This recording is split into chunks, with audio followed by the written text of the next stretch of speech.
নমস্কার বন্ধুরা, আজকে বানাবো ব্রেড উপমা। এখানে আমি একটা স্লাইস রুটি নিয়ে নিয়েছি। রুটিটা আমি ঠিক এইভাবে কেটে নিয়েছি। এখানে আমি একটা কড়াই বসিয়ে দিয়েছি। কড়াইটা এখানে আমি খুব বেশি গরম করিনি। এখানে আমি দিয়ে দিচ্ছি 2 টেবিল চামচের মতন ঘি।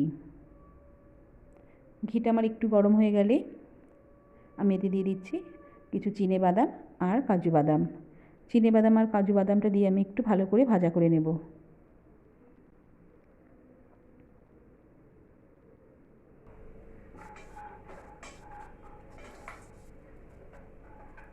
চিনেবাদাম আর কাজু বাদামটা আমার মোটামুটি ভাজা হয়ে গেছে। আমি এবার কড়াই থেকে বাদামগুলো তুলে নেব। আমি এবার ওই একই কড়াইতে দিয়ে দিচ্ছি পরিমাণ মতন সাদা তেল। তেলটা আমার একটু গরম হয়ে গেলেই আমি দিয়ে দিচ্ছি কালো সর্ষে ফোড়ন। ফোড়নটা আমার একটু গরম হয়ে গেলেই আমি এখানে দিয়ে দেব আদা কুচি।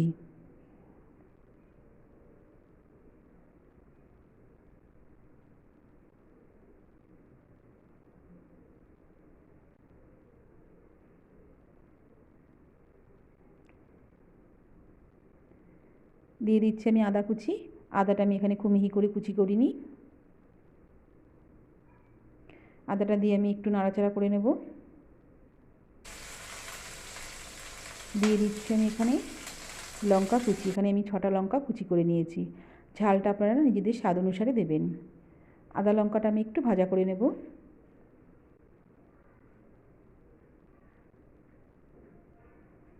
আদা লঙ্কাটা আমার একটু মোটামুটি ভাজা হয়ে গেছে। আমি দিয়ে দিচ্ছি এবার এখানে কুচি করা পেঁয়াজ।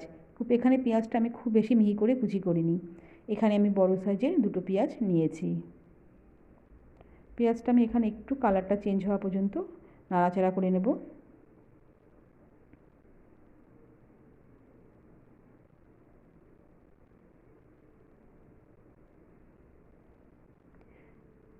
পেঁয়াজের কালারটা আমার একটু মোটামুটি অনেকটা চেঞ্জ হয়ে এসছে। আমি আরেকটু নাড়াচাড়া করে এবার আমি দিয়ে দেবো এখানে টমেটো কুচি।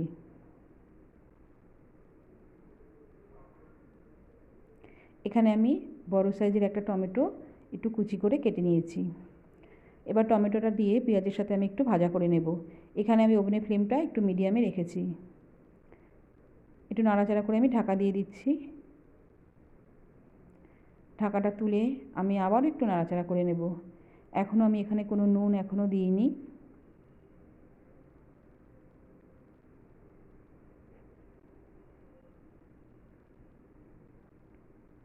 এবার আমি এখানে একটু নুন দিয়ে দিচ্ছি। নুনটা নিজেদের স্বাদ অনুসারে দেবেন। নুনটা দিয়ে আমি আবারও পেঁয়াজ আর টমেটোর সাথে খুব ভালো করে মিশিয়ে নিচ্ছি। নিয়ে আমি আবারও ঢাকা দিয়ে দিচ্ছি। এইভাবে ঢাকা দিয়েই এই রান্নাটা করতে হবে। আবার 2-3 মিনিট পরে ঢাকাটা আবার খুলে আবারও একটু আমি নাড়াচাড়া করে নেব।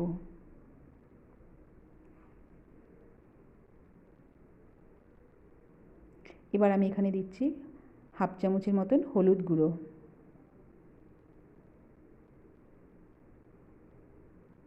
দিচ্ছি কাশ্মীরি লঙ্কা গুঁড়ো। কাশ্মীরি লঙ্কা গুঁড়োতে কোনো ঝাল হবে না, শুধু কালারের জন্য আমি কাশ্মীরি লঙ্কা গুঁড়োটা এখানে ব্যবহার করছি। হলুদ আর কাশ্মীরি লঙ্কা গুঁড়োটা আমি ভালো করে একটু মিশিয়ে নিলাম। এবার আমি এখানে দিয়ে দিচ্ছি ফ্যাটানো টক দই। এখানে আমি 100 গ্রামের টক দই থেকে একটু কম টক দই নিয়েছি। টক দইটা আমি খুব ভালো করে টমেটো আর পেঁয়াজের সাথে মিশিয়ে নেব। যতক্ষণ না টমেটোটার সাথে টক দইটা খুব ভালোভাবে মিশে যাচ্ছে পেঁয়াজ আর টমেটোর সাথে, ততক্ষণ আমি একটু নাড়াচাড়া করে নেব।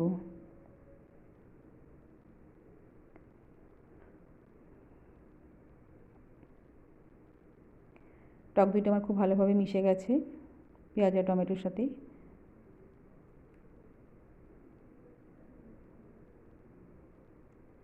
এবার আমি এখানে দিয়ে দেব 1/2 কাপের মতন একটু জল। জলটা দিয়ে আমি একটু নাড়াচাড়া করে 1 থেকে 1.5 মিনিটের জন্য একটু ফুটিয়ে নেব।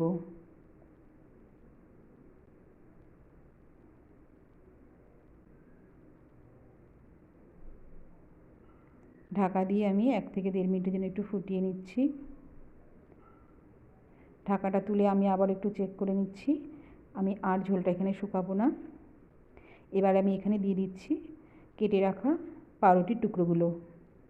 পাউরুটির টুকরোগুলো দিয়ে ওভেনের ফ্লেমটা আমি একদম লো করে দেবো, দিয়ে আমি একটু ঢাকা দিয়ে দেবো। 1 মিনিট পরে ঢাকাটা তুলে আমি একটু হালকা হাতে পাউরুটিগুলোকে খুব ভালো করে মশলার সাথে একটু মিশিয়ে দেবো।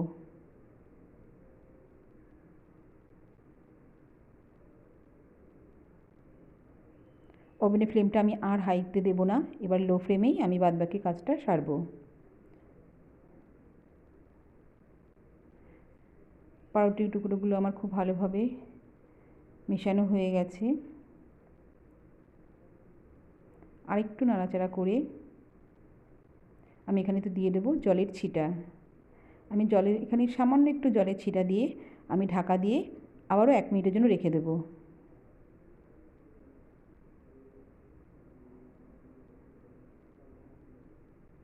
ঢাকাটা তুলে এবার আমি দিয়ে দেবো ভেজে রাখা কাজু কিশমিশগুলো। ভুল বললাম, কাজু আর চিনেবাদামগুলো দিয়ে আমি মিশিয়ে এবার ওভেনটা অফ করে দেব। তৈরি হয়ে গেল আজকে ব্রেড উপমা। রেসিপিটি যদি ভালো লাগে অবশ্যই কমেন্ট বক্সে কমেন্ট করবেন, চ্যানেলটি সাবস্ক্রাইব করবেন, পাশে থাকার অনুরোধ রইল। আবারও দেখা হবে নিত্য নতুন রেসিপির সাথে। আজকের মতন বিদায় নিচ্ছি।